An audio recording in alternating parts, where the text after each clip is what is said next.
Isang mapagpalang gabi sa inyong lahat, Papa Dudut, at sa lahat ng bumubuo at nakikinig sa inyong programa online. Itago niyo na lamang po ako sa pangalang Jay. 26 years old at isang houseboy dito sa Project 8, Quezon City. Sumulat ako sa inyo para ilabas ang aking hinaing sa lupit ng kapalaran. Lahat kasi ng taong minamahal ko ay iniiwan lang din ako. 3 taon ang nakakaraan ay nagmahal ako noon, si Karen. Lahat ng pagsubok ay nalampasan ko, maging sa pagtutol ng aking mga magulang kay Karen ay kinaya ko. Halos buong panahon kong binuhos ang lahat sa kanya. Nagtrabaho ako para sa aming dalawa. Halos hindi na ako makatulong sa aking mga magulang dahil mas inuna ko si Karen. Halos lahat ay ayaw sa aming relasyon. Pero nalampasan namin yon at patuloy kaming naging matibay. Pero papadudod sa hindi inaasahang pagkakataon ay napagbintangan ako at nakulong sa pagkakasalang hindi ko alam at hindi ko naman ginawa. Doon ay nasira ang lahat sa amin ni Karen. Anong kailangan mo sa akin? Seryosong tanong sa akin ni Karen. Para bang ayaw niya akong makita noong mga sandaling yon. Namiss kita sobra, kaya heto nagbalik ako. Masaya at may pangungulilang sabi ko sa kanya. Baka makita tayo ng mga magulang ko. Sige na, umuwi ka na. Pagtataboy niya sa akin. Bakit hindi mo naman ako dinalaw doon sa presinto? Ine-expect ko na ikaw ang unang makikiramay sa akin. Alam mo naman di ba na wala akong kasalanan sa ibinibintang nila sa akin? Ilang araw din ako nagtiis doon sa presinto. Hinintay kita roon. Umaasa ako na dadamayan ako ng girlfriend ko pero ano? Hindi ka nagpunta. Kahit kumusta man lang ay wala akong nakuha sa'yo. Karen, alam mo bang ang sakit-sakit ng ginawa mo sa akin? May pagtatampong sabi ko sa kanya. Samantala ay huminga muna ng malalim si Karen bago siya nagsalita. Hindi ako naniniwala na wala kang kasalanan doon sa binibintang nila sa'yo. Nasakta naman ako sa paratang na narinig ko sa kanya. Karen naman, huwag ka naman ganyan sa akin. Inosente ako. Hindi ko nga alam yung binibintang nila sa akin. Akala ko ba girlfriend kita? Bakit mo ako pinagdududahan? Question ko sa kanya. Jay, gusto ko na talaga makipaghiwalay sa'yo. Diretsa niya sa akin. Nanlaki ang mga mata ko sa mga narinig ko. Hindi ko alam kung ano ang mararamdaman ko, kung iiyak ba ako, kung magmamakaawa ba ako sa kanya. Karen, nakala ko mahal mo ko. Kaya ka nakipagbalikan ulit sa akin. Sabi ko sa kanya na naiiyak. Ngayon ko lang kasi na-realize na wala na akong nararamdaman pang pagmamahal sa'yo. Pag-amin niya sa akin. Patawarin mo ako, Jay, pero kahit na anong gawin ko hindi na talaga kita kayang mahalin pa. Dagdag pa niya. Huwag mo naman sanang sabihin sa akin yan. Nung panahong yun ay sobrang nadudurog na ang puso ko, Papa Dudut. Yun ang totoo. Hindi na talaga kita mahal. Hanggang dito na lang tayo. Diretsa niya sa akin. Suko na kasi ako. Alam kong hindi mo ako kayang bigyan ng magandang buhay. Pagpapatuloy pa niya. Yun lang ba? Oo sige, magsusumikap ako. Paniniguro ko naman sa kanya. Umaasa ako na maniniwala siya sa mga sinasabi ko. Paano mo ako mabubuhay kung sakaling maging asawa mo ako samantalang tagabantay ka lang ng computer shop ng pinsan mo? Magkano lang bang kinikita mo doon ha? Tapos palagi kang walang oras sa akin? Dahil dyan sa trabaho mo kahit kailan hindi ko naramdaman na may boyfriend ako. Jay, kung hanggang doon ka lang mas mabuti pang wag na lang ako magpatali pa sa'yo. At saka meron ako ipagtatapat sa'yo, Jay. Kahit kailan hindi kita minahal. Ginamit lang kita. Nagawa ko lang yon kasi gipit na ako sa pera. Wala pa kasi akong trabaho noon. Hindi ko alam kung saan ako kukuha ng panggastos ko sa pag-a-apply para sa trabaho. Kaya ako kumapit sa iyo para lang sa pansarili kong interes. Yun naman ang mga sinabi ni Karen sa akin na lalong nagpasakit ng aking damdamin.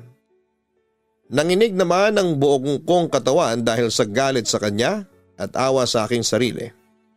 Ang sama-sama mo, naisumbat ko sa kanya. Pero naisip ko na kasalanan ko rin ang lahat kasi hinayaan ko siyang gamitin ako. Oo, una pa lang ay nakaramdam na ako ng kutob na ginagamit lamang niya ako. Pero dahil sa matagal ko na siyang iniibig noon, ay sinamantala ko ang pagkakataon. Naging masaya naman ang relasyon namin, Papa Dudut, pero sa aming dalawa ako lamang ang expressive at halos nagdadala ng aming relasyon. Sorry Jay, pero hindi mo na ako mapababalik pa sa dati nating relasyon. Nagpapasalamat pa nga ako at sa wakas ay nakawala na rin ako sa iyo. Hindi na kita kailangan, Jay. Sabi pa sa akin ni Karen na parang baliwala lamang sa kanya ang nakaraan namin. Manggagamit ka, tangi ko lamang nasabi sa kanya dahil sa sobrang disappointment. Manggagamit na kung manggagamit. Kahit ano pang sabihin mo, hindi na ako naapektuhan pa. Matigas niyang sabi sa akin. Alam mo Karen, hindi ko maiwasan tuloy na magalit sa sarili ko kasi nagpakatanga ko sa iyo. Hindi ko maiwasang magsisi. Kasi tinulungan pa kita. Naminahal pa kita. Buong buhay ko ay binigay ko sa iyo. Mas inuna kita kesa sa pamilya ko. Mas inuna kita kesa sa sarili ko. Wala kang utang na loob. Sumbat ko sa kanya. Sige kung yan ang gusto mo, susuko na ako. Paalam Karen. Yun na lamang ang huli kong sinabi sa kanya bago kami tuluyang maghiwalay. Papadudot at nang makalaya ako, pansamantala sa pamamagitan ng pagpiyansa ay nilibang ko ang aking sarili sa pamamagitan ng Facebook at di naglaon ay nakilala ko naman si Rose. Hindi niya tunay na pangalan. Muling nanumbalik ang saya na nararamdaman ko nang nakilala ko siya. Nakalimutan ko si Karen ng dahil sa kanya. Hanggang sa na-develop ako sa kanya at yun na nga niligawan ko siya. Mukhang masaya ang anak ko ngayon na. Ano ba o sino ang nagpapasaya sa'yo? O sisa sa akin ang nanay ko nang mapansin niyang kakaiba ang aking mga kinikilos. Tama po kayo inay. Meron nga po nagpapasaya sa akin. Rose po ang pangalan niya. Inay, nililigawan ko na po siya at malakas ang kutob kong sasagutin niya ako. Sabik na sabik kong kwento sa kanya. Saan mo naman siya nakilala? O sisa pa niya sa akin? Nagkakilala po kami sa Facebook inay, mabait po siya. Maganda parang kayo inay, pagmamalaki ko pa. Anak, nasabi mo ba sa kanya yung tungkol sa nakaraan mo? Ano, tanggap ba naman niya? Maya-maya ay sumeryoso noon si inay na tila ba nag-aalala para sa akin.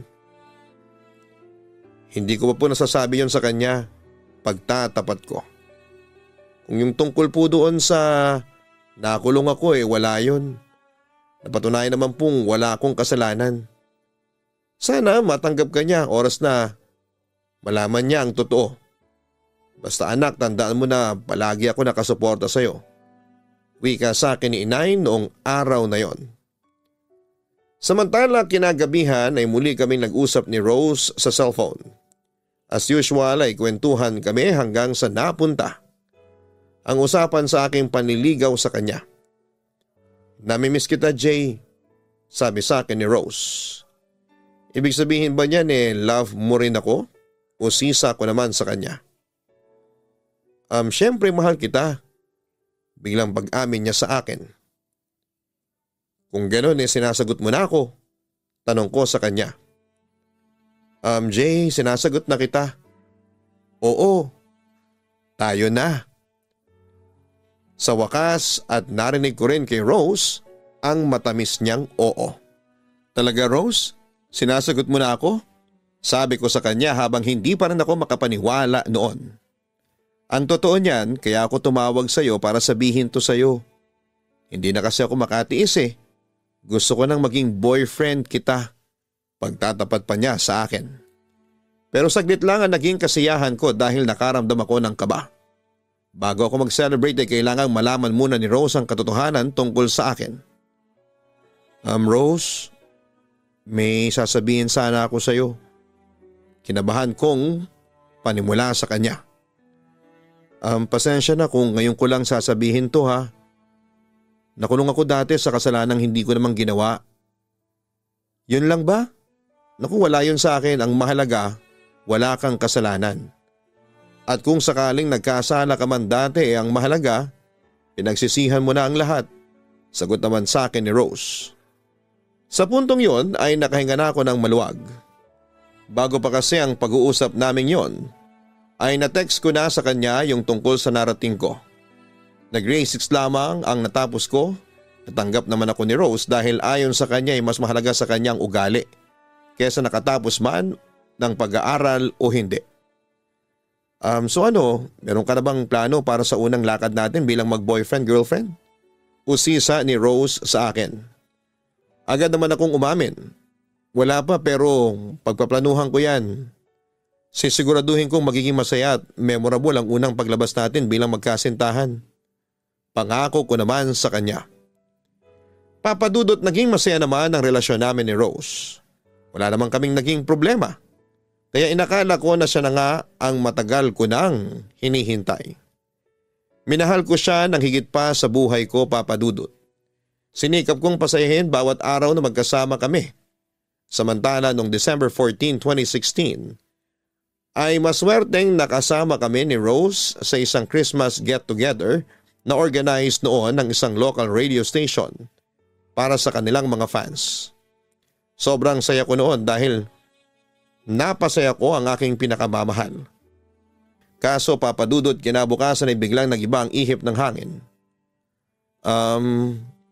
Malungkot ka anak. Bakit? May problema ka ba? Ayos lang ba kayo ni Rose? Tanong sa akin ni inay nang mapansin niyang isang araw yata akong walang kibo noon.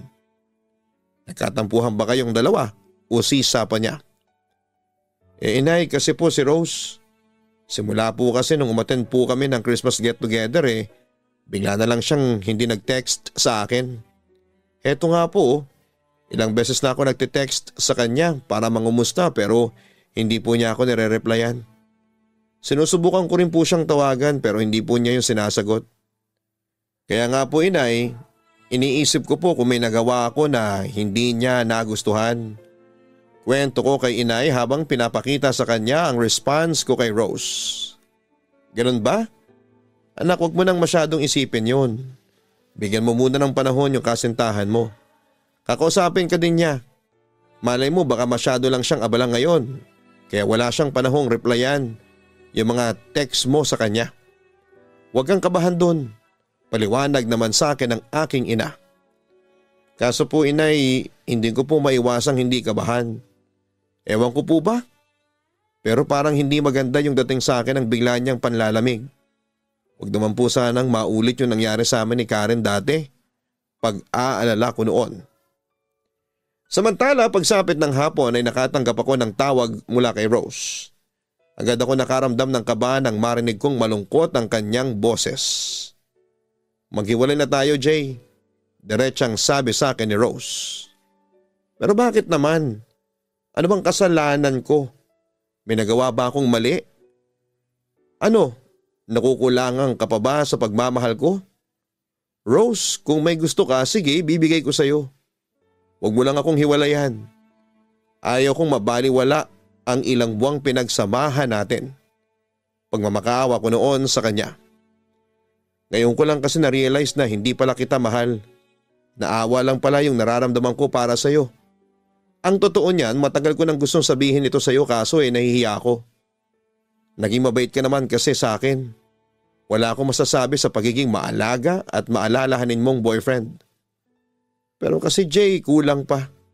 Hindi naging sapat yung naging kabutihan mo sa akin para mahalin kita ng buo. Jay, sorry. Sorry talaga. Pero hindi na kita kaya pang mahalin. Pag-amin sa akin ni Rose. Hindi naman ako nakaimik dahil sa sobrang pagdadalamhati. Nagpatuloy naman si Rose. Sa totoo lang nakokonsensya ako ngayon sa ginawa ko sa iyo. Pero wala akong choice, Jay. Kailangan kong gawin to. Kapag hindi ko kasi ginawa to lalo lang akong makakasakit sa iyo. Paliwanag pa niya sa akin. May mahal ka ng iba? Usisa ko sa kanya. Wala, hindi kita pinagpalit sa ibang lalaki. Sagot naman niya sa akin. Rose, masakit tong ginagawa mo sa akin. Umasa kasi ako. Umasa ako na mahal mo talaga ako. Minahal kita. Naibuhos ko na sa iyo ang lahat. Kaya nga hindi ko talaga matanggap na sa ganitong paraan lang matatapos ang lahat, Rose. Wala na ba talagang pag-asa sa ating dalawa, ha? Muli kong tanong sa kanya. Sorry pero wala na talaga tayong pag-asa. Tipid pero diretsang sagot pa ni Rose sa akin. Papadudod sa pangalawang pagkakataon ay muling nadurog ang puso ko. Nanumbalik ang lahat ng sakit. Pero hindi ako sumuko noon at sa halip ay sinubukan ko pa ring makipagbalikan kay Rose. Oo, kinain ko ang pride ko at nagpakababa ako. Ginawa ko talaga ang lahat, bumalik lamang sa akin ang taong mahal ko. Papadudot hindi ako sumuko noon para bumalik sa akin si Rose. At noon ngang January 10 ay nagkabalikan din kami. January 15 ay nag-celebrate pa kami ng aming monthsary. Pero hindi na siya katulad ng dati na sweet sa akin at sobra talaga akong nasasaktan doon. Pero nagpretend na lamang ako na okay ako. Pero papadudot pagkalipas ng ilang pang mga araw ay muling nawala ulit sa akin si Rose. Gusto sana kitang kausapin tungkol sa isang mahalagang bagay. Hindi ako dapat nakipagbalikan sa iyo. Malungkot na wika ni Rose sa akin. Kahit na anong pilit ko na mahalin ka hindi ko talaga magawa, Jay. Gusto ko na makipaghiwalay ulit sa iyo, sabi pa niya sa akin. Sa puntong yon ay hindi ko naman napigilang umiyak. Rose naman, nakala ko ba nangako na tayo sa isa't isa? Na wala nang iwanan. Pero bakit ganito? Anong kasalanan ko sa iyo para gawin mo to sa akin? Sorry talaga pero Jay, sa pagkakataong ito buo na talaga ang desisyon ko. Ayaw ko na. Maghiwalay na tayo. Yun ang huling desisyon ni Rose na alam kong hindi na magbabago pa. Pagkatapos noon ay inamin na rin niya sa akin na may iba na siyang mahal. Kung hindi mo pala ako mahal, sana hindi mo na lang ako pinaasa pa. May paninising sabi ko pa noon sa kanya. Sino bang namilit na magkabalikan tayo? Hindi ba ikaw? Balik pa niya sa akin. At ako pa ngayon ang may kasalanan? Sarkastikong tanong ko sa kanya kahit nagaralgal noon ang aking boses dahil sa pag-iyak. Oo Jay, kasalanan mo. Kasalanan mo kaya ka nasasaktan ngayon kasi pinagpipilitan mo ang sarili mo sa akin kahit na alam mong hindi na po pwede. Sa puntong yun ay nagtaas na siya ng boses sa akin. Kasalanan ko ba na mahalin kita? Tanong ko sa kanya. Oo, sinabi ko na nga kasi sa'yo na huwag kang magpakatanga pero ginawa mo pa rin. Jay, sorry talaga. Ayaw ko namang sabihin to sa'yo pero panahon na para magising ka sa katotohanan. Hindi tayo ang magkapalaran. Yun ang dapat mong tanggapin. Yun ang huling sabi niya sa akin. Papadudot halos isang buwan akong wala sa sarili, tulala, walang kulay ang mundo. At noong March 2017 ay nakita ko sa Facebook na may ibang boyfriend na si Rose at masaya na siya. Kaya tinanggap ko na lamang ang lahat at sa awa ng Diyos ay muli akong nakabangon. Makalipas nga ang ilang buwan ay nakilala ko naman si Anne, hindi niya tunay na pangalan. Isa siyang single mom. Naging magkaibigan kami at nahulog ang loob ko sa kanya kaya hindi na ako nagdalawang isip pa at niligawan ko na siya. At hindi naglaon ay naging kami na nga. Muli ako nabuhay ng loob dahil kahit na may anak siya, ay hindi naging hadlang yon para mahalin ko siya ng buong buo. Marami kaming pangako sa isa't isa at wala kaming pakialam sa aming mga nakaraan. Mahal mo ba ang anak ko? Natatandaan kong tanong ni inay kay Anne. Agad namang sumagot noon ang girlfriend ko. Opo, mahal na mahal ko po si Jay. Paniniguro pa niya. Napangiti naman si inay pagkaraang marinig yon. Mabuti naman kung ganon. Alam mo Anne, sana ikaw na. Sana ikaw na ang destiny niya. Kasi alam mo ba, matagal na niyang hinahanap ang destiny niya. Sabi nga po sa akin niya ni Jay, nakangiting response ng aking girlfriend. Makakaasa ka rin sa anak ko na mamahalin ka niya. Paniniguro pa sa kanya ni inay. Siya nga po pala, may ipagtatapat po sana ako sa inyo. Maya-maya ay wika ni Ann. Alam na po ito ni Jay. Isa po kasi akong single mom. Pag-amin niya sa aking ina. Agad naman siyang inalo ni inay.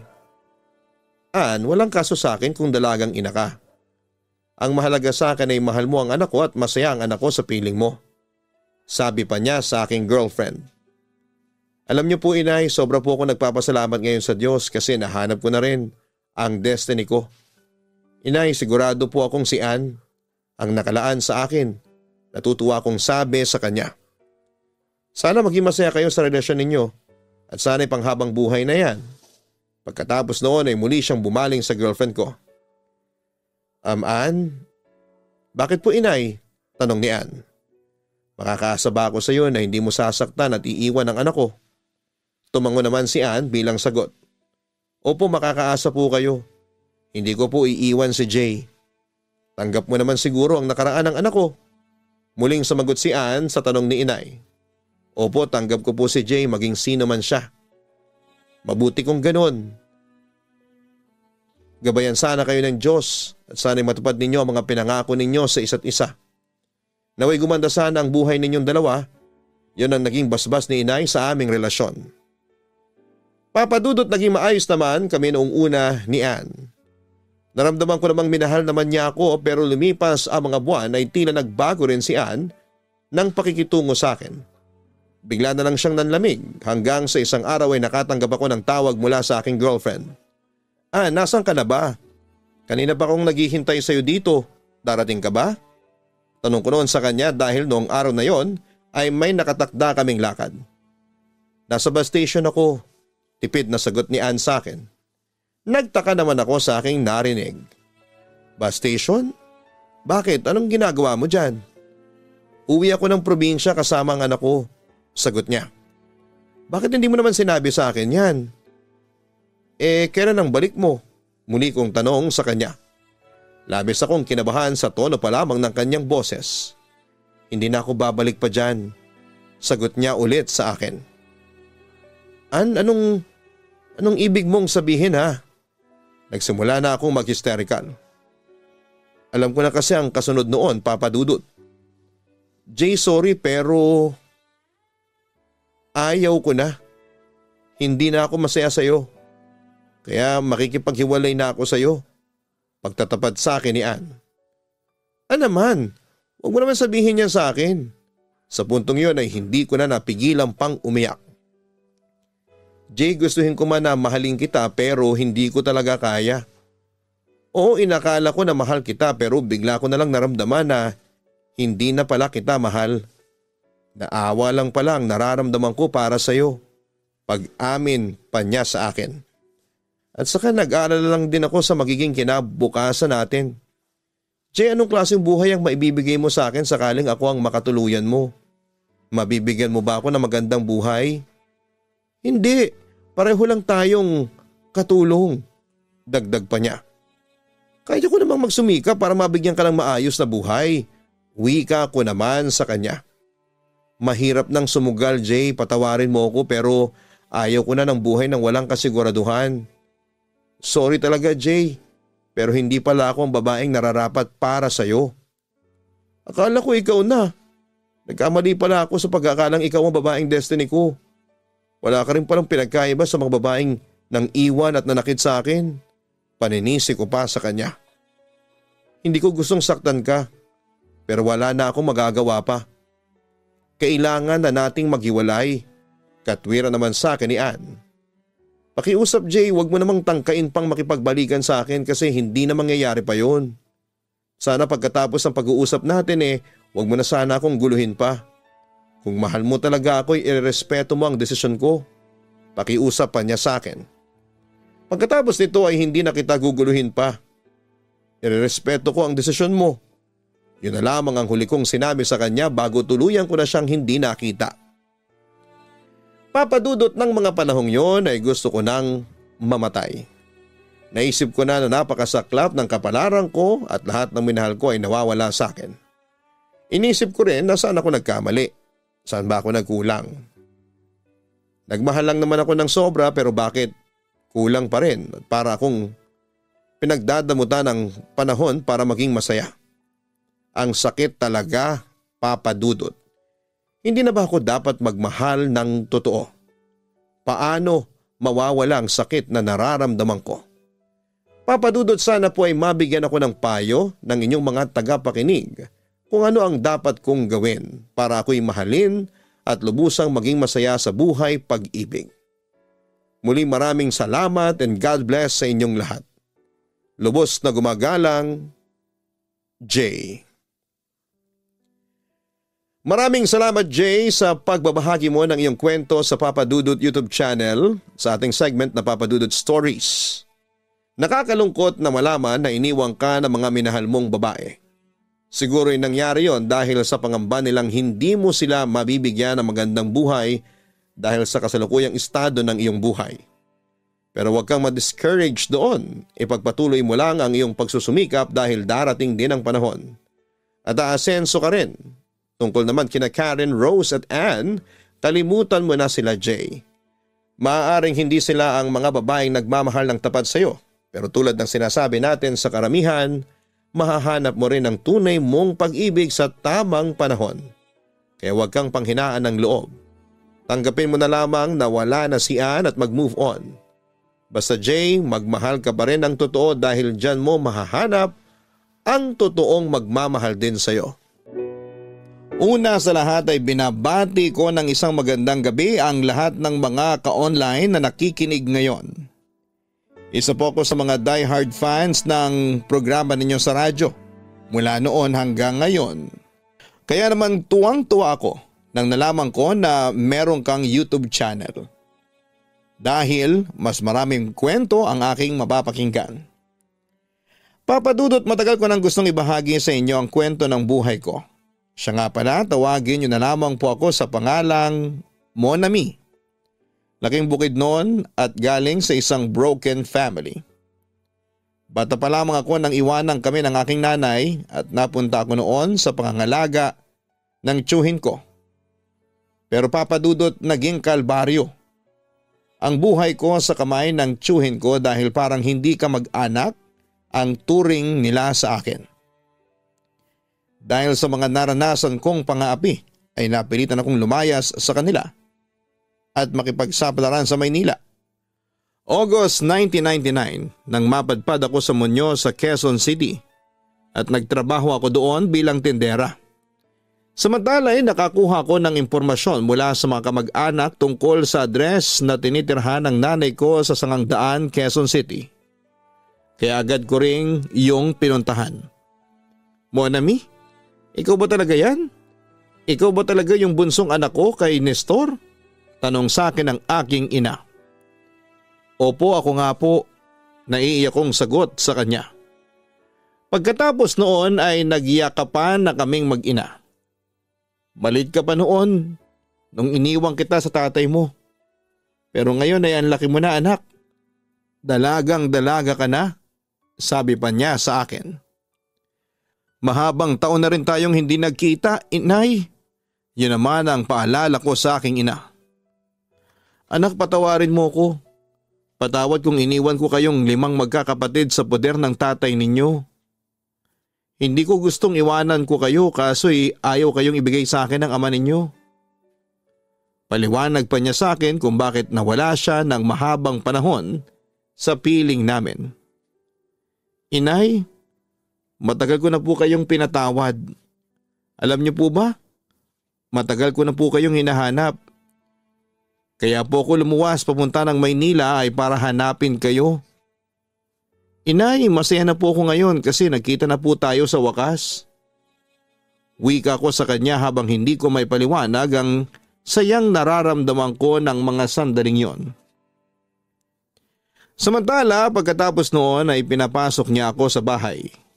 Nakaramdam ako ng kaunting hiya dahil nakatingin sa akin ang mga kapatid ko sa ina na tila nanunuri sa aking itsura. Ang iba naman ay walang pakialam. Ma, sino po yung kasama ninyo? Sabi sa akin ng aking kapatid sa ina. Tansya ko ay siya ang pinakamatanda sa anak ni inay sa pangalawang asawa. Jess, siya ang ate mo na mo. Kapatid mo siya. Inform naman sa kanya ng aking ina. Napatingin ulit sa akin ang aking kapatid na si Jess, na Jess pala ang pangalan. Jess, kumusta ka na? Bati ko sa aking kapatid. Pero hindi sinagot ni Jess ang aking bati. Halata sa kanya na hindi siya masaya na makita ako. Ma, kapatid ko po ba talaga siya? Oo anak. Anak ko siya sa una kong asawa.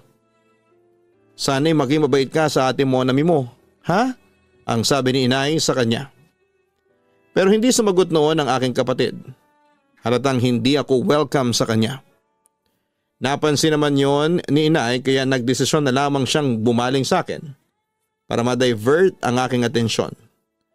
Mon ami, 4 na naging anak ko sa pangalawa kong asawa. 3 lalaki at 1 babae. Bali, 9 na kayong magkakapatid ngayon. Kwento pa niya sa akin. Nasaan na po yung pangalawa ninyong asawa? Maya-maya usisa ko sa aking ina. Wala na siya. Hiwalay na kami ni Noling matagal na. Wala na nga akong balita sa kanya eh. Kwento niya sa akin. Pero may bagong pag-ibig na ako ngayon. Nagulat naman ako sa aking narinig. At bago pa ako makapagsalita ay dumating ang lalaking tinutukoy ni inay na kanyang bagong pag-ibig. Tess, mahal, sabi ng lalaki sabay halik nito sa pisngi ng aking ina. O Boyet, hindi ka ba aalis? Anong oras na? Late ka na sa trabaho mo. Nag-aalalang wika ni inay sa kanyang bagong kinakasama. Huwag kang mag-alala. Nagpaalam ako sa supervisor ko na 12:00 na ako ng hapon papasok sa trabaho. Sino yung kasama mo? Tanong nito pagkaraang tumingin ito sa akin. Boyet, siya si Monami. Siya yung sinasabi ko sa iyo dati na anak ko kay Nestor. Inform ni inay sa pangatlo niyang asawa. Pagkatapos noon ay bumaling na siya sa akin. Monami, siya nga pala. Saan ka pala tutuloy? Tanong niya sa akin. Ang totoo po niyan wala po akong matutuluyan sa ngayon. Kakausapin ko pa lang po sana sina Tita Rina. Sagot ko naman. Naku, malayo pang Muntinlupa mula dito. Anak, dito ka na lang tumuloy sa amin. Offer niya sa akin.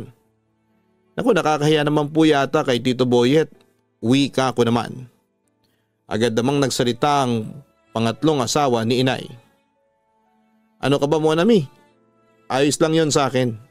At saka anak ka ni Tess kaya may karapatan kang kugkupin ng mama mo. At saka huwag kang mag-alala. Ayos lang sa akin kung titira ka dito. Papadudot mahirap ang buhay ng nanay ko. Kung kaya't nagpa siya akong tulungan sila. Nagsumikap ako sa pagkatrabaho bilang tindera tapos ay naging kasambahay ako. Pero dahil sa hindi naging sapat ang kinikita ko kaya nagpa siya akong mag-ibang bansa. Tandang-tanda ko ay may nagalok sa akin na magtrabaho sa Syria bilang domestic helper. May 2006 noong makaalis ako papunta ng Syria. Pero papadudot naging kalbaryo ang buhay ko.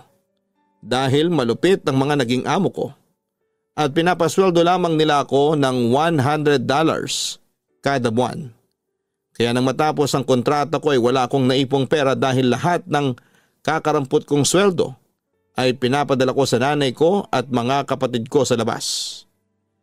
Taong 2010 naman, nang makapagtrabaho ko sa Qatar, lumalaki na noon ang mga kapatid ko at ang panganay ng nanay ko sa pangalawa niyang asawa na si Jess ay magkokolehiyo na noon kaya isang araw.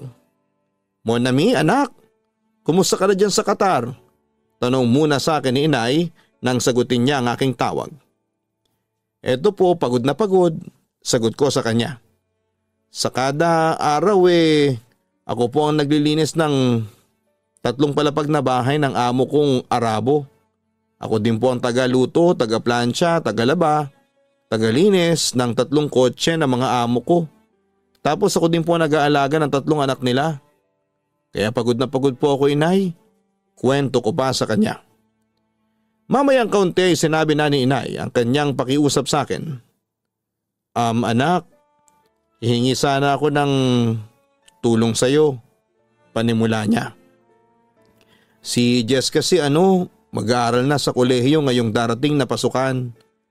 Nakapasa kasi siya sa entrance exam niya sa napili niyang kolehiyo. Bali HRM ang gusto niyang kuhaning kurso. Anak, pwede bang tulungan mo ko sa pagpapaaral kay Jess? Huwag kang mag-alala anak. Kapag nakatapos naman siya makakatulong naman siya sa iyo sa pagtataguyod sa pamilya natin. Pakiusap niya sa akin. Sige po, titingnan ko po ang makakaya ko. Pero hindi ko po maipapangako sa inyo ha. Yun ang sinabi ko kasi wala akong kasiguraduhan kung kakayanin ko ang mas mabigat na responsibilidad. Medyo na-disappoint naman si inay sa sinabi ko. Anak naman, kapatid mo pa rin naman si Jess. Inay, hindi ko po sinasabing porket half brother ko lang po si Jess, hindi ko na po siya tutulungan. Tutulungan ko po siya pagkaklaro ko. Kaso inay, hindi ko po maipapangako sa inyo o sa kanya na matutulungan ko siya ng buo sa pag-aaral niya kasi maliit lang po ang sinasahod ko dito. Paliwanag ko pa sa kanya. Bakit, magkano bang sinasahod mo dyan sa Qatar? Usisa niya sa akin. Inay, ngayon ko lang po aaminin to sa inyo ha, pero $200 lang po ang pinapasahod sa akin ng amo ko. Pag-amin ko naman sa kanya. Ano, ganun lang kaliit? Hindi naman makapaniwala si inay sa aking sinabi. Nagsasabi po ako sa inyo ng totoo. Hindi po malaki ang kinikita ko dito bilang domestic helper. Kaya hindi ko po maipapangako sa inyo na makakaya kong akuin ng buo ang pag-aaral ni Jess. Wika ko naman sa kanya. Pero mukhang hindi naniniwala noon si inay sa sinasabi ko.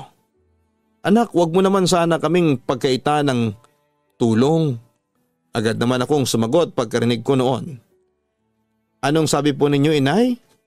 Ako pinagkakaitan ko kayo ng tulong? Inay naman, halos lahat na nga ng sinasweldo ko pinapadala ko na sa inyo. Hindi po ako nagdadamot at kung may pera naman po ako hindi po ako nagdadalawang isip na magpadala sa inyo. Inay, wag niyo po sana akong pag-isipan ng ganyan. Hindi po ako madamot, ang sabi ko pa sa kanya. Samantala ay narinig ko namang huminga ng malalim si inay bago humingi ng paumanhin sa akin. Pasensya ka na anak ha. Hindi ko lang kasi alam kung saan ako kukuha ng perang ipagpapaaral kay Jess. Kung bata-bata lang ako maghahanap ako ng trabaho. Kaso ilang beses ko lang sinubukang maghanap ng permanenteng trabaho pero hindi ako natatanggap kasi sa edad kong ito. Monami, anak, ikaw lang ang pag-asa ko. Tulungan mo na si Jess. Para sakaling makatapos siya ng kolehiyo matulungan pa niya ang 3 pa niyang nakababatang kapatid. Ang sabi pa niya sa akin. At para maibsan ang pag-aalala ni inay ay isang pangako ng aking binitawan. Sige po, kakayanin ko po alang-alang sa kapatid ko. Hindi ko naman binigo ang nanay ko at inako ko ang pagpapaaral kay Jess sa kursong HRM. Papadudot nagsumikap talaga ako sa pagtatrabaho at kahit na $200 lang ang sahod ko kada buwan, ay naging masipag pa rin ako. Sa awa naman ng Diyos ay nakaya ko naman ang pagpapaaral sa kapatid ko. Pero noong 2011 ay isang masamang pangyayari ang hindi ko inaasahang darating sa buhay ko. Nakatanggap ako ng message mula sa aking pinsang si Gracia, kaya dali-dali ko siyang tinawagan. Monami, huwag ka sanang mabibigla sa ibabalita ko sa iyo ha. Si Tita Tess kasi, para bang hesitant si Gracia na ituloy ang kanyang sasabihin. Dahil doon ay nakaramdam ako ng matinding kaba. Ano ba kasi yun? Sabihin mo na sa akin, Gracia. Monami, patay na ang nanay mo. Nanlumo naman ako sa aking narinig na balita. Pero bakit? Anong nangyari kay inay? Bakit siya namatay? Kailan pa siya namatay? Yan ang mga tanong ko sa aking pinsan. Inatake sa puso ang nanay mo kagabi lang. Naisugod pa namin siya sa ospital pero hindi na rin siya umabot ng buhay. Nakaburo na siya dito ngayon sa bahay ninyo. Balita pa niya sa akin. Hindi ko naman mapigil ang umiyak ng sandaling yon. Yung mga kapatid ko, kumusta na sila? Tanong ko pa sa aking pinsan. Eto sila kasama ko, nagdadalamhati sila hanggang ngayon. Nakikiramay ako sa iyo, Monami. Naiyak na rin nasagot ni Gracia. Ano, makakauwi ka ba dito? Hindi ko alam eh. Hindi ako sigurado kung papayagan ako ng mga amo ko. Pag-aalinlangan ko. Subukan mong pakiusapan ng mga amo mo na pauwiin ka nila. Siguro naman ay maintindihan nila ang sitwasyon mo. Monami, kailangan ka ng mga kapatid mo ngayon. Wala silang ibang masasandalan kundi ikaw lang. Pakiusapan ni Gracia sa akin. Papa Dudut, hindi ako nakauwi sa burol ng nanay ko kaya wala akong ginawa noon kundi ang umiyak na lamang. Hanggang sa nagkasakit ako noon pero nilakasan ko pa rin ang loob ko. At pilit ko pa rin kinaya ang lahat dahil ayaw kong mapabayaan ang sarili ko. Ako na lamang kasi ang inaasahan ng mga kapatid ko. Papa Dudut, pagkatapos ng kontrata ko sa Qatar ay nadestino naman ako sa Kuwait pero naging malas ako noon. Dahil nakatrabaho ko ang isang Bombay at isang Pinay na naging kontrabida sa buhay ko. Sinaraan nila ako noon sa amo ko kaya maaga akong napauwi. 2014 nang makabalik ako sa Pilipinas at nagpa siya na dito na lamang magtatrabaho. Kaso Papa Dudut ay sari-saring problema ang dumating sa akin. Nariyan ang pagrebelde ng kapatid kong si Jess na simula noong namatay ang nanay namin ay naging barkadero na at nalulong na sa mga bisyo. Hanggang sa isang gabi ay nasangkot si Jess sa gulo. At pati ako ay nadamay dahil noong sandaling yon ay umawat lamang ako. Tinamaan ako ng bato sa ulo na para sana sa kapatid kong si Jess. Pero imbis na saklolohan ako ng aking kapatid ay nagalit pa siya sa akin dahil daw sa aking pakikialam.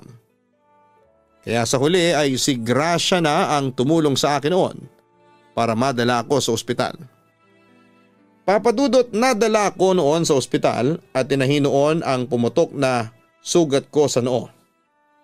Pero habang nandun ako ay hindi ako dinamayan ng kapatid kong si Jess.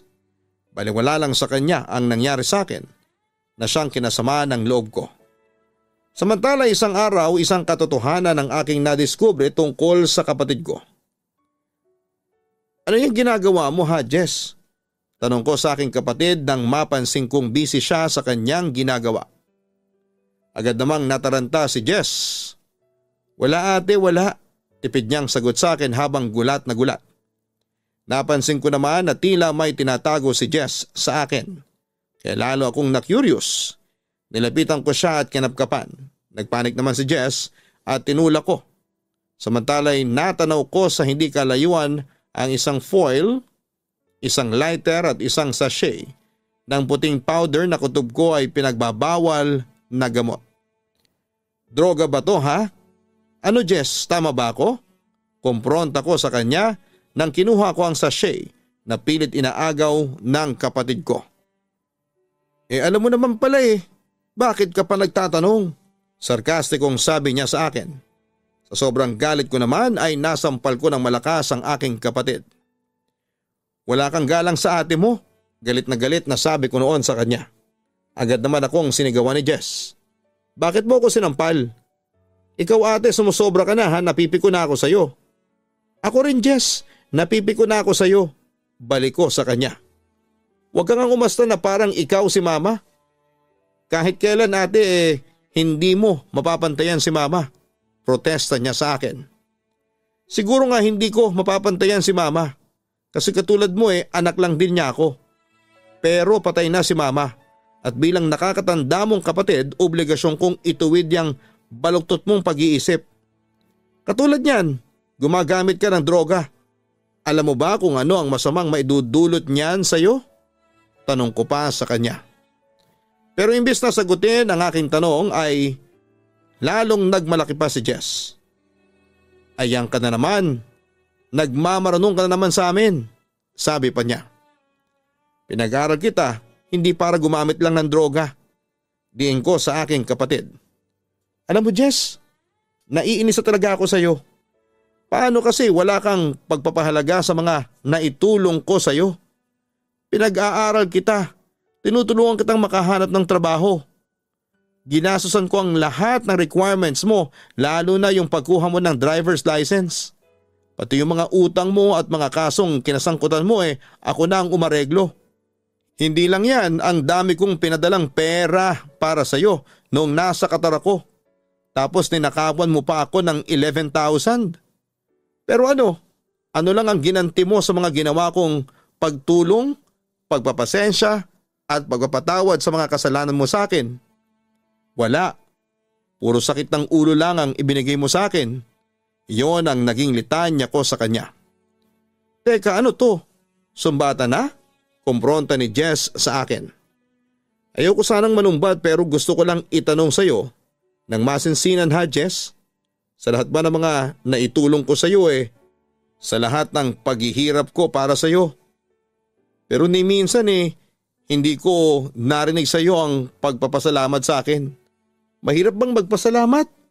Salitang salamat lang, pinagdadamot mo pa sa akin? Sabi ko sa kanya. Bakit ako magpapasalamat sa'yo? Kay nanay lang ako dapat magpasalamat. Insist niya sa akin. Anong sabi mo? Bakit nakalimutan mo, Jess? Ako ang tumulong sa'yo. Kung hindi dahil sa akin, hindi ka makakapag-aral ng kolehiyo. Kung hindi dahil sa akin, hindi mo masusunod ang lahat ng gusto mo. Yon ang paalala ko sa kanya. Ang kapal ng mukha mo, Jess. Wala kang utang na loob. Kung ganyan ka lang pala, di sana hindi na ako nagpakahirap sa iyo. Dugtong ko nang hindi ko na matiis ang inis sa aking kapatid. Sana nga ate, hindi ka na nagpakahirap sa akin. Wika pa niya imbes na magsisi sa mga kasalanan niya. Oo nga, ang tanga-tanga ko kasi sinunod ko pa ang kagustuhan ni inay. Sana pala hinayaan na lang kitang maghirap. Pinagsisisihan ko na tinulungan pa kita, Jess. Wala kang utang na loob. Wala kang kwentang tao. Galit na sabi ko sa kanya. Papadudot, sobrang sama ng loob ko sa kapatid kong si Jess. Dahil kahit na anong pangaral ko sa kanya ay hindi siya nakikinig sa akin. Nagpatuloy siya sa pagiging adik kaya madalas kaming magtalo noon. Hanggang sa noong September 2014 ay bigla na lamang siyang umalis sa bahay para pumunta ng Misamis kung saan ay naroon ang kanyang ama. Ay sa napapadudot dahil natahimik na noon ang buhay ko. Kasi wala akong kalam-alam na sinisiraan na pala ako ni Jess sa mga kamag-anak namin. Monami, ano yung nabalitaan ko na pinalayas mo daw si Jess sa bahay ninyo? Tanong sa akin ni Gracia. Nagulat naman ako sa tanong niya sa akin. Hindi ko kasi alam ang sinasabi niya. Ha? Anong sabi mo? Pinalayas ko si Jess? Hindi ko siya pinapalayas, no? Pagkaklaro ko sa kanya. Yung kasi ang sabi niya sa mga kamag-anak natin. Walang awa mo daw siyang pinalayas kaya ayun, nagdesisyon na lang siyang bumalik doon sa probinsya ng papa niya. Kwento pa ni Gracia sa akin. Teka Gracia, lilinawin ko lang ha. Una sa lahat hindi ko pinalaya si Jess. Kahit na sakit siya ng ulo sa akin at black sheep, hindi ko siya pinalayas. Siyang nagkusang umalis dito sa bahay. Akala niya siguro pipigilan ko siya o di kaya luluhod pa ako sa kanya para wag lang siyang umalis. Ang kapal ng mukha niya, ang sabi ko. Ganun ba? Tanging nasabi ni Gracia sa akin. Samantala ay nagpatuloy naman ako sa pagbuhos ng sama ng loob. Yan naman kasi ang hirap sa inyo. Nagpapaniwala kayo sa adik na yon. Malaki ang galit niya sa akin kaya sinisiraan niya ako sa mga kamag-anak natin. Siya na nga ang sakit ng ulo, siya pa ang galit. Ay nako, bakit kasi sa dinami-rami ng pwedeng maging kapatid, bakit siya pa? Ay nako Monami, tama na. Kapatid mo pa rin yon kahit na pagbalik-balik ta rin mo man ang mundo. Pagpasensyahan mo na lang ha. Payo na lang sa akin ng pinsan ko. Naku Gracia, matagal ko nang pinagpasensyahan ng lalaking yon. Punong-puno na nga ako. Buti nga't nagkusa na siyang umalis. At least, natahimik na ang buhay ko. Pero humanda talaga sa akin ang Jess na yan. Hindi ko palalampasin ang totoong paninirang ginawa niya sa akin. Wika ko. Pagkatapos noon ay agad kong tinawagan si Jess para kumprontahin sa mga paninirang sinabi niya sa akin. Ang kapal ng mukha mong siraan ako sa mga kamag-anak natin? Sinabi mong pinalayas kita? Hindi ba ikaw naman ang kusang umalis dito sa bahay? Yun lang ba ang tinawag mo ha? Sinayang mo ang oras ko, sabi ng aking kapatid sa kabilang linya. Ang kapal talaga ng mukha mo, Jess. Wala kang utang na loob. Pagkatapos kitang tulungan at paghirapan, eto lang ang igaganti mo sa akin. Anong klase kang tao? Kumpronta ko sa kanya. Alam mo ate, kung bakit ginagawa ko yun sa'yo? Nakakainis na kasi. Pakialamera ka, pati buhay ng iba ay pinapakialaman mo. Katwiran naman niya sa akin. Kaya ko lang ginagawa yun kasi ayaw kong mapahama ka. Kapatid kita eh. Yun naman ang katwiran ko sa kanya. Pwes, hindi ko kailangan ng concern mo. Pwede ba ate, tigilan mo na ako? Tila pagmamalaki pa niya sa akin. Eto Jess, subukan mo pang siraan ako sa mga kamag-anak natin. Kakalimutan kong kapatid kita. Ilalabas ko ang lahat ng mga baho mo. Lalo na yung pagiging adik mo, pagbabanta ko sa kanya. Napupuno na kasi ako kaya ako na ang nagsabi noon. Sa palagay mo may maniniwala sa'yo? Tila ba naghahamon na siya sa akin? Huwag mo akong subukan Jess, kakalimutan ko talagang kapatid kita.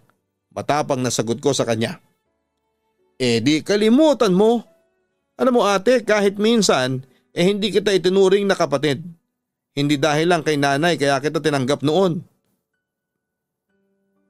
Pero ngayong wala na siya, hindi na ako makikipagplastikan pa sa'yo.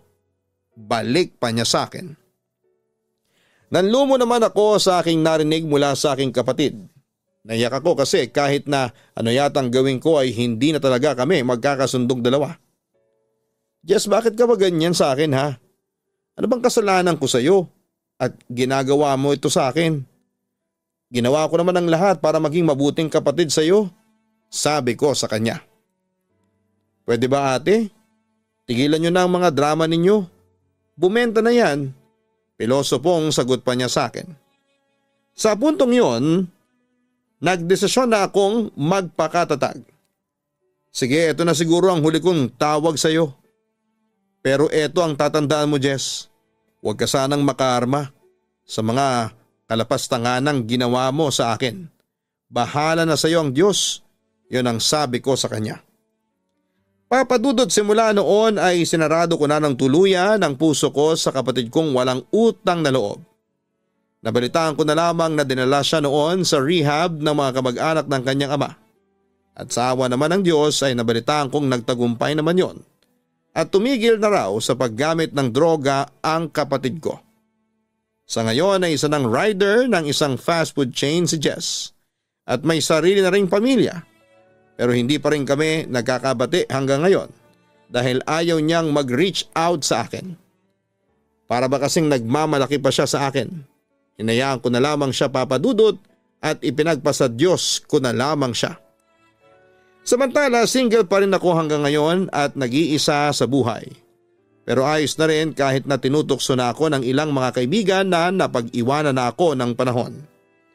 Nananatili lang akong positibo sa buhay at umaasa na isang araw ay tuluyan na ring aasenso ang buhay ko. Papadudot, hanggang dito na lamang ang sulat ko. Maraming salamat kung mapipili po ninyo itong i-upload sa inyong YouTube channel. Muli, God bless and more power sa inyong istasyon. Lubos na nagpapasalamat, Monami. Nakakalungkot na malaman na hanggang ngayon ay may gap pa rin kayong magkapatid. Pero Monami, naniniwala ako na darating din ang panahon na magkakabati din kayo at marirealize ni Jess ang mga pagkakamali niya. Kung gusto mong magkabati kayong dalawa, itry mo na ikaw ang unang mag-reach out sa kanya. Baka kasi naghihintayan lang kayong dalawa kung sino ang mauuna. Ganon pa man ay wala namang masama kung ikaw ang magpakumbaba. Malay natin, baka gusto na rin ni Jess na mag-reach out sa iyo. Kaso'y nahihiya lamang siya sa iyo dahil sa dami ng pagkakamaling ginawa niya. Subukan mo mon ami, wala namang mawawala sa iyo. Muli ay maraming salamat sa iyo mon ami sa pagpapadala mo ng iyong liham dito sa Papa Dudut Stories YouTube channel. Maraming salamat po sa inyong lahat. Huwag kalimutan na hanapin po ang Kaistorya Horror YouTube channel para po yan sa araw-araw na upload ng mga nakakatakot na kwento. Ganon din ang Gian Gianna Vlogs na weekly po ninyong mapapanood ang aming mga personal vlogs.